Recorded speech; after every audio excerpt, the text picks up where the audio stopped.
Hello everybody, this side Dilip Singh Asula from DSC classes Udaipur. तो बच्चों, ये बैंकिंग का पार्ट नंबर 6 है। इससे पहले 5 पार्ट आ चुके हैं, छोटे छोटे पार्ट। ऐसा नहीं कि 5 पार्ट बहुत ज़्यादा बड़े होंगे। वही 5-10-15 मिनट का वीडियो है, 5-5 10-10 मिनट की वीडियो है। उसमें अपन ने जो छोटे छोटे पार्ट है, एक एक टॉपिक अच्छे से कवर आउट कर रखा है और मनी का भी कर रखा है। तो ये लास्ट पार्ट है। इसमें अपन जो मेनली जिस पर्टिकुलर टॉपिक की बात करेंगे वो सेंट्रल बैंक के बारे में बात करेंगे। तो बच्चों, अगर आपको किसी भी तरह का कोई इश्यू हो, डाउट हो रिगार्डिंग द नोट्स कोचिंग, तो आपको जो नंबर दिख रहे हैं डिस्क्रिप्शन में, वहां से आपको आप हेल्प ले सकते हो। और जो स्क्रीन पर नंबर दिख रहे हैं वहां से भी आप हमसे कनेक्ट हो सकते हो। चलेगा, बिना किसी टाइम को वेस्ट किए हम हमारा वीडियो स्टार्ट करते हैं। बच्चों, बात करते हैं सेंट्रल बैंक। किसकी बात करते हैं? बात करते हैं सेंट्रल बैंक। तो आपको पता है सेंट्रल बैंक को अपने एक नाम दिया था। क्या नाम दिया था बोलो? सेंट्रल बैंक को अपने एक नाम दिया था, वो दिया था आरबीआई। अरे क्या बोला था? आरबीआई। तो ध्यान रखना, आरबीआई को क्या बोला जाता है? सेंट्रल बैंक बोला जाता है। आरबीआई की फुल फॉर्म है reserve bank of India. RBI को अपन बोलेंगे दादाजी। अरे दादाजी होते हैं ना घर में दादाजी होते हैं जो सबको लीड करते हैं, इंस्ट्रक्ट करते हैं कि तू तेरे को ये काम करना है। तो अपन उसी हिसाब से काम करते हैं। उसी तरह से बच्चों, सेंट्रल बैंक होता है, वो अपने बच्चों को, यानी कि अपने जो कॉमर्शियल बैंक है उनको बताता है कि आपको ये काम ऐसे ऐसे करना है। तो सेंट्रल बैंक के बारे में पढ़ रहे हैं। इंपॉर्टेंट टॉपिक है, अच्छा टॉपिक है। इसमें एक दो चीजें बहुत ज्यादा इंपॉर्टेंट है, वो आप अच्छे से करना। ठीक है। तो सेंट्रल बैंक क्या होता है पढ़ते हैं। It is an apex institution of the monetary and the banking system of the country. ठीक है। RBI of the India. The functions of central bank, ये क्वेश्चन 6 नंबर में आता है। हर एक आपके बोर्ड एग्जाम्स में यहाँ से क्वेश्चन आता है। 6 नंबर में फंक्शंस ऑफ सेंट्रल बैंक बोल दिया जाएगा आपको। बैंक रेट क्या होती है, बैंकर्स टू द गवर्नमेंट क्या होता है, तो फंक्शन बताता है। जैसे कि अपने कमर्शियल बैंक के कुछ फंक्शंस पढ़े थे सर, उसी तरह से आपके सेंट्रल बैंक के भी कुछ फंक्शन है। फर्स्ट है bank of issue. First point क्या है? Bank of issue. The most important function of central bank is the function of the issue of currency central bank in every country. ठीक है। ठीक। फिर है the sole authority to issue the currency note. जैसे को आपको पता है कि अपने इंडिया में या फिर किसी भी कंट्री में सबके अलग अलग बैंक्स होते हैं, तो उसी तरह से इंडिया का जो मेन बैंक है वो सेंट्रल बैंक यानी कि रिजर्व बैंक ऑफ इंडिया। इसकी सोल अथॉरिटी ये क्या नोट इशू करने की, यानी कि करेंसी इशू करता है। तो कौन इशू करता है सर? आरबीआई करता है। तो बैंक ऑफ इशू यानी कि फर्स्ट पॉइंट बोलता है कि करेंसी इशू होता है, वो कौन करता है सर? आरबीआई करता है। सेकंड, ठीक है। फिर एक इंपॉर्टेंट लाइन लिख के वो पढ़ना आपको। ये वाली मैंने पहले वाली वीडियो में आपसे पूछा भी था, किसने कमेंट नहीं किया, तो गलत बात है। In India 1 rupees note, in India 1 rupees note is issued by the ministry of finance. यानी कि 1 रुपए की जो करेंसी होती है, 1 रुपए की क्या जो करेंसी होती है वो कौन इशू करता है सर? जो 1 रुपए की करेंसी होती है, 1 रुपए का नोट, 1 रुपए नोट या फिर 1 रुपए का कॉइन जो इशू करता है वो करता है मिनिस्ट्री ऑफ फाइनेंस। कौन करता है? Ministry of finance. अगर कोई पूछ ले कि 1 रुपए की करेंसी कौन इश्यू करता है, तो सर 1 रुपए की करेंसी सेंट्रल बैंक इश्यू नहीं करता है। 1 रुपए की करेंसी होती है वो मिनिस्ट्री ऑफ फाइनेंस इश्यू करता है। ठीक है। और उसके अलावा जो आपके अदर करेंसीज हैं, 2, 10, 500, ठीक है, जो भी नोट्स हैं वो सब कौन? आपका आरबीआई करता है। 1 रुपए का खाली कौन करता है? Ministry of finance. The central bank is to bank the currency with the asset such as the gold foreign security. यानी कि जो सेंट्रल बैंक है उसके पास में कुछ गवर्नमेंट सिक्योरिटीज भी रहती है। ठीक है। कोई बड़ा पॉइंट नहीं है। मेन क्या? बैंक ऑफ इशू और 1 रुपए का नोट का इशू करता है, आपको पता होना चाहिए। सेकंड पॉइंट है banker to the government. As a banker to the government, the central bank makes and receive payment on the behalf of government as a agent. As a agent, central bank conduct the sale and purchase of the government securities. Central bank also act on the advisor to the government, especially in monetary banking and the finance matter. Sir second point है bankers to the government. यानी कि sir जो आपका central bank होता है वो, जैसे कि अपने को कोई इशू होगा तो अपन कमर्शियल बैंक से पूछते हैं कि यार ये मेरा खाता है, ये मेरा अकाउंट है, इसमें ऐसे ऐसा ये इशू आ रहा है। तो उसी तरह से बच्चों जो बैंक, क्या पॉइंट है देखो, पॉइंट पढ़ो। पॉइंट का नाम क्या है? बैंकर टू द गवर्नमेंट बोलता है कि जो गवर्नमेंट को कभी इशू आता है relating to the monetary policies, तो उसमें कौन हेल्प करता है? आपका सेंट्रल बैंक हेल्प करता है, एडवाइजर में हेल्प करता है। तो किस टाइप की एडवाइजरी? वो है ना जो आपका आरबीआई है वो आपको हेल्प करेगा बैंक को advisory in the regarding the specially in the monetary and banking finance related. ठीक है। इन टर्म्स में ही आपका जो सेंट्रल बैंक है वो हेल्प करता है। किसको हेल्प करता है? आपको, मेरे को, गवर्नमेंट को। ठीक है। थर्ड पॉइंट है बैंकर्स बैंक एंड सुपरवाइजर। ठीक है। RBI supervise and and monitor all the commercial bank in the country. RBI also give them guidelines during the inflation or deflationary situation while every commercial bank has to follow. जैसे मैंने आपको बताया कि अभी घर में दादाजी होते हैं तो सर दादाजी घर में होते हैं, वो सबको रूल्स रेगुलेशन बताते हैं, गाइडलाइंस प्रोवाइड करते हैं, उस हिसाब से अपने को काम करना पड़ता है। उसी तरह से बच्चों क्या बोला, बैंकर्स बैंक एंड सुपरवाइजर, यानी कि जो सेंट्रल बैंक होता है वो अपने बच्चे को यानी कि अपने कॉमर्शियल बैंक को क्या करता है, सुपरविजन करता है, सुपरवाइज करता है, गाइडलाइंस प्रोवाइड करता है। कब कब करता है, जब इन्फ्लेशन यानी कि जब किसी भी ऐसा सिचुएशन जहां पर डिमांड जाता है यानी इन्फ्लेशन, और डिफ्लेशन यानी जब डिमांड कम होती है, तो उन सिचुएशंस में क्या करता है सर, सेंट्रल बैंक है वो हेल्प करता है। किसकी हेल्प करता है, आपकी मेरी या कॉमर्शियल बैंक की, सर कॉमर्शियल बैंक की हेल्प करता है। उस पॉइंट को क्या बोला, बैंकर्स बैंक एंड सुपरवाइजर, ठीक है। फोर्थ पॉइंट है custodian of the national reserve and national reserve of international currency, यानी कि सर फोर्थ पॉइंट इसे बोलता है कि जो आपका सेंट्रल बैंक है वो कहीं कस्टडी, किसकी कस्टडी यानी कि खुद चीजें रखता है अपने पास में एज ए रिजर्व रखता है। किसकी रिजर्व रखता है, आपकी मेरी या फिर फॉरेन करेंसी की, फॉरेन करेंसीज भी अपने पास में स्टोर रखता है, उसको बोला जाता है custodian of national reserve international currency, ठीक है। इसको रीड कर लेना, इतना ज्यादा इंपॉर्टेंट नहीं है, खाली रीड आउट करना आपको। फिर फिफ्थ पॉइंट है वो क्लियरिंग हाउस, क्या है clearing house, as a central bank keep the cash balance of all the commercial bank. It is easier for the commercial bank to adjust their claims each other. This lending function is quick, safe and very less expensive. It is known as the clearing function of RBI. यानी कि sir आपको पता होगा कि जब अपन ने credit creation पढ़ा था, ठीक है, यानी कि जो कमर्शियल बैंक होता है वो क्रेडिट क्रिएशन करता है, तो कुछ पोर्शन ऑफ अमाउंट आपको यानी कि कॉमर्शियल बैंक को किसको ट्रांसफर करना पड़ता है, सर कुछ अमाउंट ऑफ पैसा अपने को जो अपने दादाजी होते हैं यानी कि सेंट्रल बैंक होता है उनको ट्रांसफर करना पड़ता है। तो क्लियरिंग हाउस ये बोलता है कि जब कुछ ऐसी कंडीशंस आ जाती है, जब कमर्शियल बैंक को पैसे की रिक्वायरमेंट होती है या फिर चेक्स में या फिर जब भी पैसे की रिक्वायरमेंट होती है, तो कौन भाई जो पैसा उनके पास में पड़ा है तो वो यूज करते हैं। कौन यूज करते हैं, आप में कॉमर्शियल बैंक।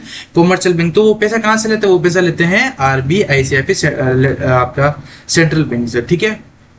लास्ट पॉइंट है वो है lender of last resort. It means when the commercial bank fail to meet their financial requirement, then they can approach the central bank for loans and advances. Sometimes the commercial bank have to meet the extra demand of their customers for the ready cash. Central bank act as a lender of the last resort in their kind of the emergencies, ठीक है।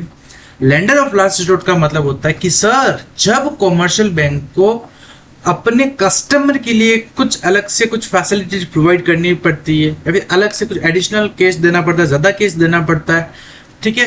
तो जब उनके पास में कुछ और options नहीं होते तो अपने घर में कौन हेल्प करता है, सर दादाजी हेल्प करते हैं।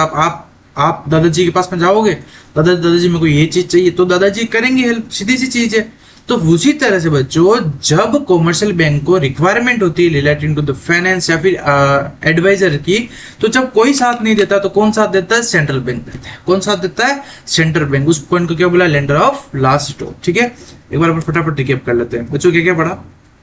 सेंट्रल बैंक की डेफिनेशन अपेक्स इंस्टीट्यूशन है, मॉनेटरी बैंकिंग सिस्टम है, ठीक है, पूरी कंट्री का। फंक्शन ऑफ RBI के 6 पॉइंट है, banks of issue bank to the government.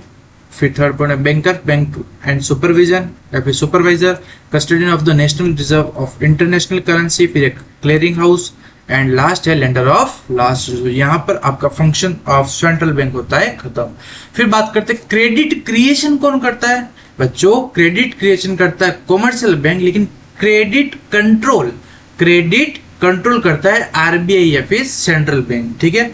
Credit creation कौन करता है, कॉमर्शियल बैंक, लेकिन सर जब बात करते हैं क्रेडिट कंट्रोल की तो सर क्रेडिट कंट्रोल करता है RBI या फिर central bank of India. It is the most important function of the central bank to act as the controller of the credit in control of the money supply in the country. The method of the credit are two, ठीक है, यानी कि आपका credit control है उसके दो part है। कितने पार्ट, दो है, एक तो है क्वालिटेटिव, एक तो है क्वांटिटेटिव, एक है क्वालिटेटिव। कितने पार्ट है, क्रेडिट कंट्रोल कौन करता है, सर RBI करता है, उसके क्वालिटेटिव और क्वांटिटेटिव दो पार्ट, ठीक है। क्वांटिटेटिव में आपके 4 है, क्या है, bank rate, repo rate, CRR, open market operations. और क्वालिटेटिव का मतलब इसके अंदर 3 है, मोरल सुएशंस, मार्जिनल रिक्वायरमेंट और क्रेडिट रेशनिंग, ठीक है। मेन जो इम्पोर्टेंट है बच्चों आपके लिए, जो मेन इम्पोर्टेंट है इसके ऊपर लिख लेना आप, सावधान इंडिया, ये बहुत ही ज्यादा इंपॉर्टेंट टॉपिक है, ठीक है, इसको खाली नाम से करना बस सफिशिएंट है। बैंक रेट और रेपो रेट सुन लेना। बैंक रेट का जो बैंक रेट है उसका दूसरा नाम है क्या है, डिस्काउंट रेट, और रेपो रेट का दूसरा नाम क्या है, रिवर्स रेपो रेट। फर्स्ट चीज तो ये क्लियर होगी, सॉरी एक चीज का ध्यान रखना है ना, बैंक रेट का डिस्काउंट रेट के नाम से जाना था एक, तो फिर आपका है bank rate, repo rate, reverse repo rate, CRR, SLR. अच्छा सीआरआर और एसएलआर बनके क्या बनता है, एलआरआर, अरे लीगल रिजर्व रेशो, ठीक है, एंड ओपन मार्केट ऑपरेशन, ठीक है। तो एक एक को पढ़ लेते फटाफट, मैंने थ्योरी लिख रखी है, एक बार मैं आपको जनरली समझाता हूँ। जैसे कि मैं को बता, जब जनरल पब्लिक को पैसे की रिक्वायरमेंट होती है किसके पास में जाता है, कॉमर्शियल बैंक के पास। उसी तरह से बच्चों जब कॉमर्शियल बैंक को पैसे की रिक्वायरमेंट होती है, फाइनेंस की रिक्वायरमेंट होती है, तो किसके पास में जाएगा, अपने पास में थोड़ी आएगा मांगने के लिए। तो कॉमर्शियल बैंक को जब भी पैसे की रिक्वायरमेंट होती है सर, तो वो जाता है आरबीआई के पास में या फिर सेंट्रल बैंक के पास। किसके पास जाता है, सेंट्रल बैंक के पास में जाता है।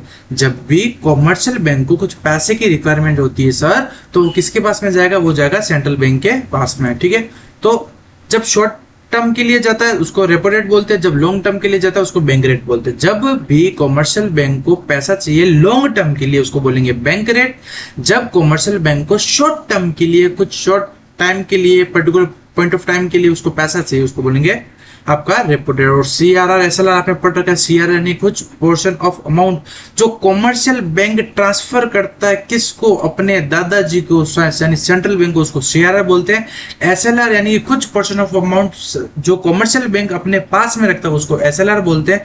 जब सीआरआर प्लस एसएलआर करते तो क्या बनता है, लीगल रिजर्व रेशियो बनता है, यानी एलआरआर बनता है। ओपन मार्केट ऑपरेशंस का मतलब होता है कि जब गवर्नमेंट की कुछ सिक्योरिटीज होती है जो क्या करता है, बैंकर्स ऑफ जो पॉइंट पड़ा था फंक्शन का, कि जो आपका आरबीआई होता है वो फंक्शंस मतलब एक्ट करता है, मतलब बैंक जो गवर्नमेंट के फंक्शंस भी करता है, कौन करता है, तो सेंट्रल बैंक करता है। तो ओपन मार्केट ऑपरेशन का मतलब होता है जो गवर्नमेंट की सिक्योरिटीज पड़ी है वो सेल करता है गवर्नमेंट के बिहाफ पर, कौन करता है, सेंट्रल बैंक करता है। तो इनसे क्या रहता है कि जो आपके कंट्री में इन्फ्लेशन और डिफ्लेशन हो रहे हैं उनको कंट्रोल करते हैं। तो ध्यान रखना, जब इन रेट्स को बढ़ा दिया जाएगा, जब इन रेट्स को बढ़ा दिया जाएगा तो इन्फ्लेशन कंट्रोल होगा, और जब इन रेट्स को कम कर दिया जाएगा तो डिफ्लेशन कंट्रोल होगा। और ओपन मार्केट ऑपरेशन में जब सेल कर दोगे आप सिक्योरिटीज तो इन्फ्लेशन कंट्रोल हो जाएगा, और जब आप परचेज कर लोगे आपके सिक्योरिटीज तो क्या हो जाएगा, आपका डिफ्लेशन हो जाएगा। इन्फ्लेशन यानी कि डिमांड जाता है, डिमांड जाता है। मान लीजिए बैंक रेट है तो बैंक रेट ज्यादा यानी इन्फ्लेशन है, ठीक है। इकोनॉमी में क्या इन्फ्लेशन, इन्फ्लेशन क्या मतलब, तो बैंक रेट जाता है। तो जब सेंट्रल भाई पैसा लिया है कॉमर्शियल बैंक ने किससे, सेंट्रल बैंक से, तो ब्याज लेगा, अरे इंटरेस्ट लेगा, कौन लेगा, सेंट्रल बैंक लेगा। तो सेंट्रल बैंक जिससे बैंक रेट बढ़ाएगा, बैंक रेट बढ़ाएगा तो कॉमर्शियल बैंक को ज्यादा पैसा देना पड़ेगा। तो कॉमर्शियल बैंक वापस पैसा कहां से वसूलेगी, कहां से लेगी, जनरल पब्लिक से। तो बैंक रेट और बढ़ाएगी, कौन बढ़ाएगी, कॉमर्शियल बैंक। तो लोग क्या करेंगे, लोन कम लेंगे। कहां से लोन कम लेंगे सर, जो लोग है वो लोन कम लेंगे, कहां से कम लेंगे, अपने बैंक से कम लेंगे। तो डिमांड क्या हो गई, लोन की कम हो गई। तो अपने डिमांड ज्यादा थी, कहां पर, इन्फ्लेशन, इन्फ्लेशन के क्या मतलब, डिमांड ज्यादा, तो डिमांड को कम करनी है तो बैंक रेट बढ़ा दिया जाएगी। तो बैंक रेट जैसे बढ़ेगी तो डिमांड कम हो जाएगी, डिमांड कम होगी तो इन्फ्लेशन रेट कंट्रोल हो जाएगी। उसी तरह रेपो रेट शॉर्ट टर्म के लिए सेम है कि जब कॉमर्शियल बैंक को पैसा चाहिए था शॉर्ट टर्म के लिए तो सेंट्रल बैंक के पास में जाएगी। तो जब सेंट्रल बैंक रेपो रेट बढ़ा देगा, जब सेंट्रल बैंक रेपो रेट बढ़ा देगा तो वो पैसा किसको पे करना पड़ेगा, भाई इंटरेस्ट पे करना पड़ेगा। तो कॉमर्शियल बैंक पे करेगी, कॉमर्शियल बैंक्स होते हैं वो पे करेंगे। तो कॉमर्शियल बैंक वो पैसा कहां से लाएंगे, बट जनरल पब्लिक से। तो जनरल पब्लिक से अगर आपको इन्फ्लेशन कंट्रोल करना है तो क्या करेंगे, रेट बढ़ा देंगे। तो आप जैसे रेट बढ़ाओगे तो क्या करोगे, डिमांड, इंटरेस्ट रेट बढ़ा दोगे। भाई इंटरेस्ट रेट चल रही थी आपकी 5%, 5% से आपने कर दिया इसको 10%, भाई 10% कर दिया तो जितने लोग 5% पे ब्याज ले रहे थे, इंटरेस्ट ले रहे, उतने लोग 10 से लेंगे क्या, नहीं लेंगे, सीधी सी चीज है। तो सर उससे क्या हो जाएगा, अपने को डिमांड, पहले डिमांड चाहता था डिमांड को कम करना, क्योंकि इन्फ्लेशन है, इन्फ्लेशन के क्या मतलब होता है, यानी कि मार्केट में डिमांड चाहता है, डिमांड को कम करना है तो रेट बढ़ा दो। तो क्वांटिटेटिव मेथड में क्या आता है, bank rate, repo rate, CRR, SLR, open market operations आते हैं। और क्वालिटेटिव में आपको पढ़ना है, ये खाली नाम याद रखना सफिशिएंट है, ठीक है। अब आपका क्या काम है बच्चों, अच्छा ये और मैंने जैसे कि ये आपका है, मान लीजिए कोई कॉमर्शियल बैंक, कॉमर्शियल बैंक, ठीक है। कॉमर्शियल बैंक को पैसा चाहिए, ठीक है, तो वो आरबीआई से लेगा। तो वो लॉन्ग टर्म के लिए जब पैसा ले रहा है, कब लॉन्ग टर्म के लिए, उसको बोला जाएगा बैंक रेट। जब वो पैसा ले रहा है कब शॉर्ट टर्म के लिए, उसको बोला जाएगा रेपो रेट, ठीक है। और फिर रिवर्स रेपो रेट। जब आरबीआई पैसा लेता है किससे, जब आरबीआई पैसा लेता है कॉमर्शियल बैंक से, यानी कि रिवर्स रेपो रेट का मतलब रेपो रेट का उल्टा। जब कॉमर्शियल बैंक आरबीआई से पैसा लेता है रेपो रेट, जब आरबीआई पैसा लेता है कॉमर्शियल बैंक को, उसको बोला जाता है क्या, रेपो रेट, ठीक है। फिर बैंक रेट क्या होती है, तो आपका होमवर्क ये है कि मैंने आपको पूरा से अच्छे से एक्सप्लेनेशन कर दिया, इसको पढ़ना है, ठीक है। और कुछ भी समझ में नहीं आया क्या करना है, कुछ भी समझ में नहीं आया तो आपको पूछना, ठीक है।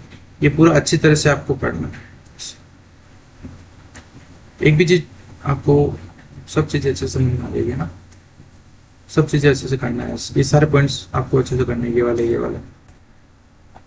फिर इन सबको खाली CRI ऐसा लगा दे, मैंने लिख रखा, जब आप इन चीजों को बढ़ा दोगे, बैंक रेट को बढ़ा दोगे, रेपो रेट को बढ़ा दोगे, रिवर्स रेपो रेट को बढ़ा दोगे, और ओपन मार्केट ऑपरेशंस में यानी जो गवर्नमेंट सिक्योरिटीज है उनको सेल कर दोगे, तो इन्फ्लेशन कंट्रोल हो जाएगा, ठीक है। और डिफ्लेशन में क्या करना है, डिफ्लेशन में इन रेट्स को क्या करना है, डिक्रीज कर देना, ठीक है। Moral situations, margin requirement, credit rationing, ये सब पढ़ना है, ठीक है बच्चों। तो बच्चों आज अपन ने आपका बैंकिंग का जो पार्ट नंबर 6 था, वहां पर अपने सेंट्रल बैंक का जो मेन इस पोर्शन में क्या क्या पढ़ना सुन लेना। मनी सप्लाई क्या होता है वो पढ़ लेना, और प्राइम जो फंक्शंस थे मनी के वो पढ़ लेना, सफिशिएंट है मनी के बारे में।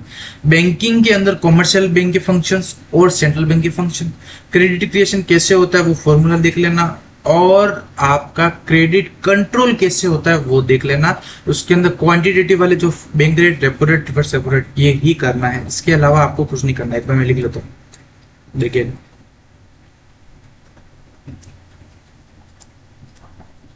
बैंक रेट, ठीक है, सेंट्रल बैंक, कॉमर्शियल बैंक, इन दोनों को क्या करना है, इन दोनों के फंक्शंस कर लेना। Bank rate, repo rate, reverse repo rate, यानी कि आपको क्वांटिटेटिव वाले फॉर्मूले देख लेना भाई, दो थे ना, क्वालिटेटिव और क्वांटिटेटिव, तो क्वांटिटेटिव वाले देख लेना, चार 5 पॉइंट है वो वाले, ठीक है। और मनी सप्लाई देख लेना, और मनी के जो 2 फंक्शन थे, प्राइमरी और सेकेंडरी, बस। इसके अलावा इस चैप्टर में पढ़ने की रिक्वायरमेंट नहीं है। तो बच्चों यहाँ पर अपना चैप्टर नंबर जो 3 है आपका मनी एंड सप्लाई, वो होता है आपका मैक्रो इकोनॉमिक्स का ओवर। इसी तरह से नेक्स्ट अब अपन जो नेक्स्ट वीडियो के जरिए मिलेंगे, और हमारे जो मैक्रो इकोनॉमिक्स का पार्ट है वो इसी तरह से कंप्लीट करेंगे। Thank you and have a nice day team DSA।